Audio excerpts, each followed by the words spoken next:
going on, everybody? Welcome to the show. Tonight in movie reviews, we're going to take a look at one of the many times that the Friday the 13th franchise was set to be ended. No camp, no teenagers, no Jason. The movie reviews, we are talking Jason Goes to Hell, The Final Friday. Let's not waste any time, though. We're going to jump right on into things here. In Jason Goes to Hell, the authorities have finally decided to take the continued reports of Jason Voorhees seriously and set up a trap at Camp Crystal Lake to finally end him. But as it turns out, Jason isn't tied to the body that he's been occupying, and after the autopsy of his remaining pieces, the coroner ends up possessed after ingesting his heart. Now, Jason can't remain in these other bodies that he's taking over. The only way that he can survive and bring himself back is to find a long lost relative so he can be reborn. It sounds absolutely insane when you think about it and you consider what a Friday the 13th film has been up into this point. But you take some big swings when you're on the 9th film in your franchise, as things have already been escalating over the last few films as it is. Remember, Part 8, Jason is in Manhattan. He is in New York. And while that might be my absolute favorite entry of the franchise, I think we have very much hit a point to where we needed a bit of a reset. We needed something completely different from what we were seeing in prior entries, and even taking Jason out of Camp Crystal Lake to give us Jason Takes Manhattan isn't enough of a departure to make it different from what we were seeing before.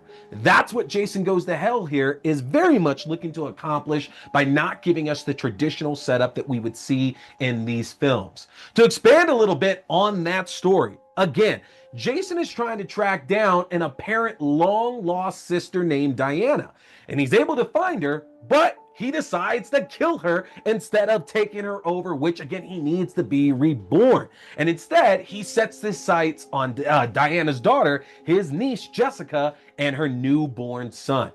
Now, Jessica's ex and the father of her child, Steven, teams up with Jason expert and hunter Creighton Duke to send Jason to hell once and for all. The film features Jason moving from body to body as he attempts to get closer to his goal, and ultimately Jessica and Steven are able to defeat Jason with the use of a mystical dagger. But as we see, others in hell already have plans for the Crystal Lake Menace, as we see Freddy Krueger's claw come out at the very end of the film to pull Jason's mask down to hell, setting the stage 10 years later for the popular crossover Freddy vs. Jason.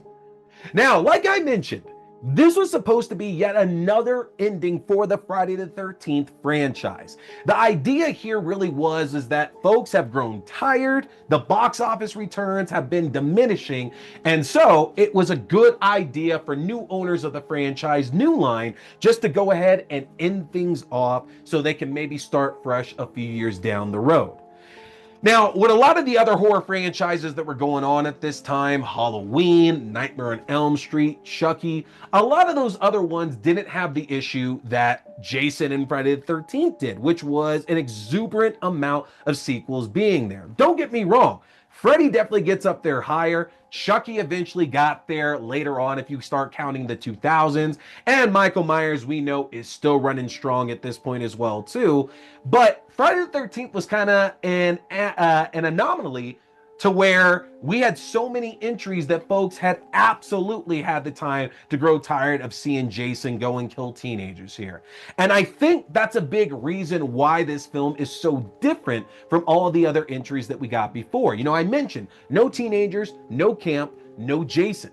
This time around, the entire supporting cast that's here are pretty much comprised of all adults. That is very, very unique for this franchise, which has made tons of money coasting on Jason showing up at Camp Crystal Lake and killing a bunch of teens who were drinking, having sex, smoking pot. We really get away from the general outline that this series is supposed to follow. But for certain aspects, I think that actually works really, really well for Jason Goes to Hell here.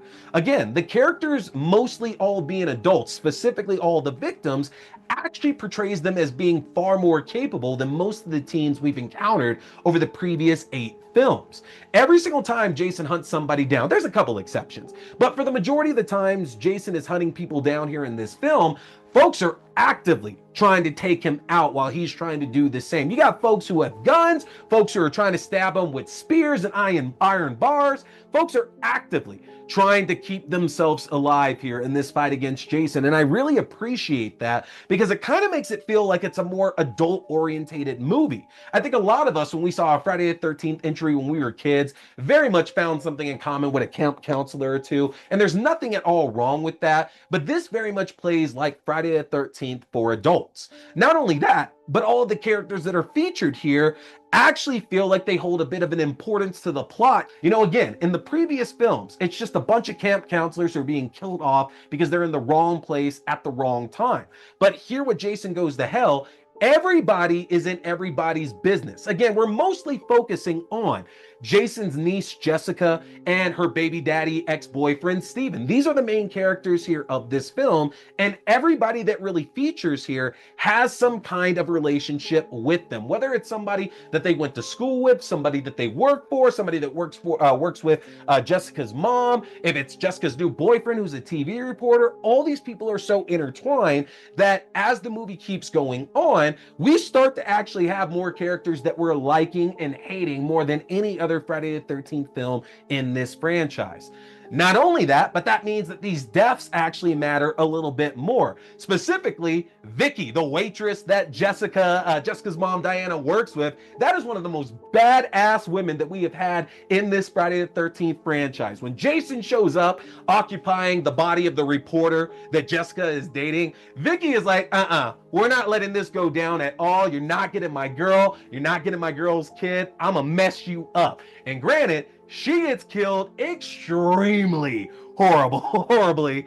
She still comes off as such a badass. So I appreciate what they are able to do with all these characters that we really hadn't seen in a previous Friday before. It honestly feels a little bit like a TV sitcom almost, because all these characters feel like series regulars that we should know by now because there's so much backstory in them.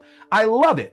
And honestly, that leads to talking a little bit about the expanded mythology, because we get a lot of new tidbits about the Voorhees clan that we were not familiar with before. We have to take Jason Goes to Hell as it's just a random entry here in this franchise, because it already doesn't really pick up from where Jason Takes Manhattan leaves off. We don't see Jason traveling from the sewer system of New York to try to get back to Camp Crystal Lake in New Jersey. It's just he's there, and that's just the way it is.